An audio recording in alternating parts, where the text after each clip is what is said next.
said swing. Welcome to the beautiful Musicians Togetherness John Lewis Show. Let's everybody get together and welcome John Lewis. Thank you, ladies and gentlemen. Thank you very much. Yeah, all right. I mean, I feel good, all the class and everything, ladies and gentlemen. But yeah, I have to welcome my co-host, Ron Jefferson, came all the way from California, and Boozette swinging on all of us in New York. You know, he played with Lou Rawls and so many different people. And the Jazz Modes back in 1953, in which a lot of people don't know that he played with Charlie Rouse. Let's welcome my Boozette co-host, Ron Jefferson, ladies and gentlemen. Hey, all right, thank you. Thank you, that beautiful audience. Thank you all. And at this time, we have some beautiful guests, some special people on the show today. To Ron's left, we have a beautiful artist. He's very prolific. Oh, goodness. Dynamic, lovable. Who's he talking about? Every time you see him, he's with beautiful people, beautiful ladies. You understand what I'm saying? He's a teacher. I mean, he's all the things that somebody in the music business want to be. And a poet, composer, and pianist. Let's welcome Walter Bishop Jr. Hey! Who's that swing? And to my left, he's also dynamic and suave. And Ron Jefferson they said both drummers, he tried to outswave him, and almost outswove them all. And the only way I can get in touch with him is call him 3 or 4 times because he's running from coast to coast and from New York to Europe, ladies and gentlemen. And he's a drummer extraordinaire. Just welcome Oliver Jackson. All right. Who's that swing? All right. Yeah. And Ron, since you're sitting close to the Bish over there, and you two came up together, in New York. Now I'm gonna let you have it, Ron, because I got so many things to ask him, but I'm gonna let you have it. Oh, well, thank you, because he's one gentleman that I would love to have.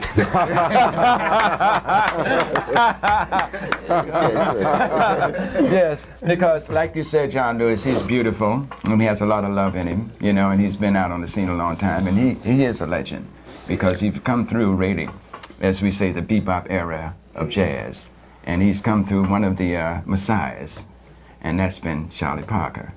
And speaking of Charlie Parker, I'd like to ask you, do you think that Charlie Parker really made or did he make an impact into the jazz world? Do you think he did? Well, I'll answer it by asking you another question. Did Beethoven, did Bach make an impact into the classical world? I would say that many people from the European tradition, I'm sure they're familiar with his works because his works has been very rewarding, and it's been very much on a high level. I would say just as high a level in the European tradition as also in the United States tradition is buried. Yeah, exactly. That's beautiful. So that answers your question. That answers my question. Thank you, Bishop. Now, besides that, Bishop, I'd like to ask you another question. I was very surprised because John Lewis and we were talking to you, and I was very surprised that you have so many talents. Not only are you a composer, I knew that. I also knew that you were a fantastic pianist. But there's one thing I didn't know about you, and that you were a poet. I see. Well, that's a little known thing. See, I came from my father, Walter Bishop Sr., was a very prolific, creative person.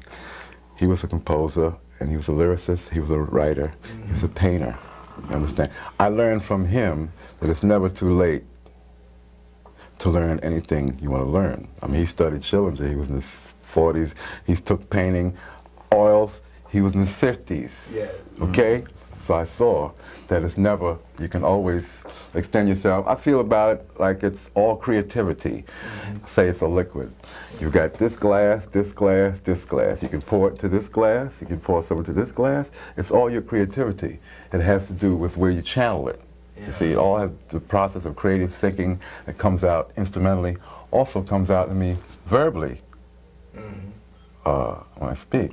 And Bish, look, I know since you're a poet, Bish, you were reciting some of that poetry the other night, man.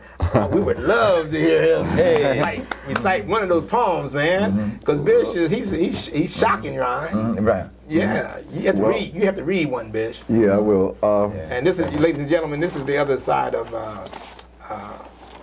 like Ron said, Monsieur, what do you say, Ron? Monsieur. Monsieur Bishop. Archbishop Bishop. now. Thank you. I'll take it. Yes.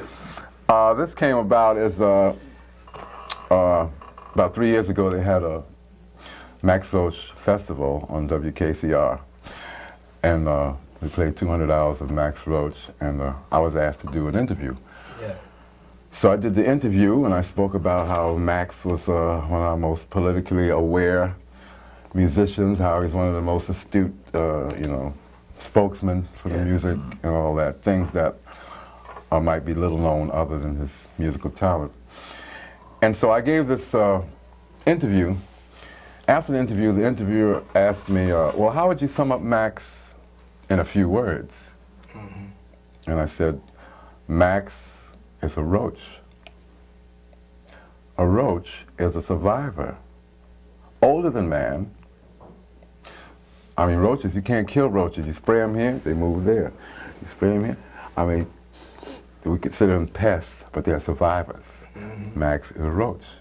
So I wrote this piece called Max the Invincible Roach. It was published by the Amsterdam News a few years ago. And so it goes on to say, I wrote this tale. It just sort of unfolded itself. There was a roach named Maxwell. He was the most unusual roach in that he could fly, having been born with wings, and he played the drums of all things.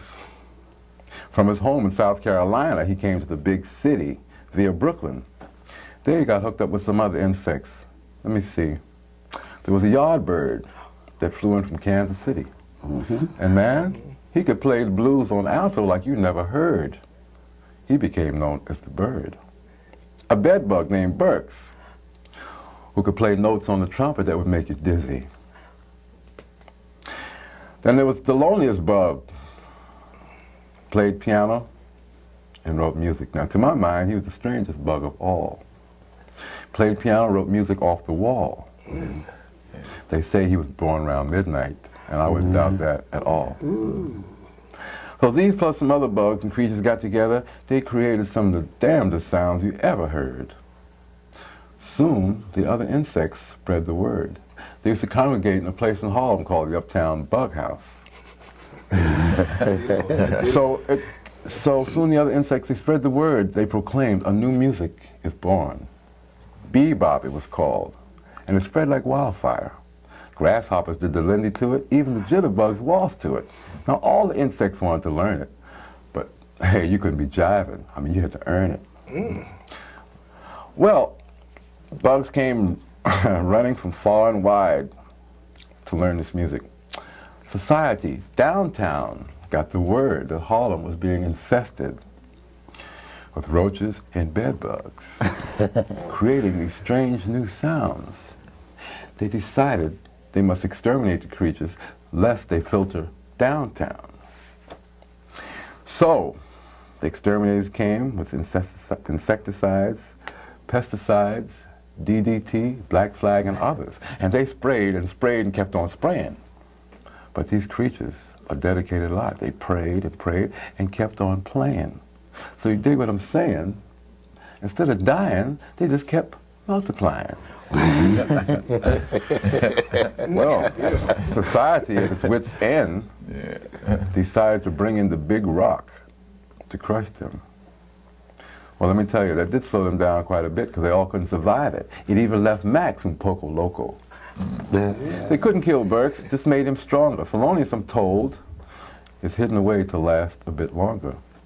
The yardbug flew onto the higher ground, but what he left will always be around. I ended it by saying, oh, remembrances too to Bugs Dyer, one of the lesser known creatures, not a flyer. For everyone that makes it, there's a whole world of those of equal talent who never break through. They're lost, they can't break the barrier of mediocrity. So, and I'm happy to say, now Max is alive and well, playing the song they couldn't quell, Freedom Now, from his suite. Oh, that's beautiful. There you go. All right. And who's that suite? Who's that suite? And Ron, on the Freedom Now suite, we have a commercial with your voice, Ron. Oh, thank you.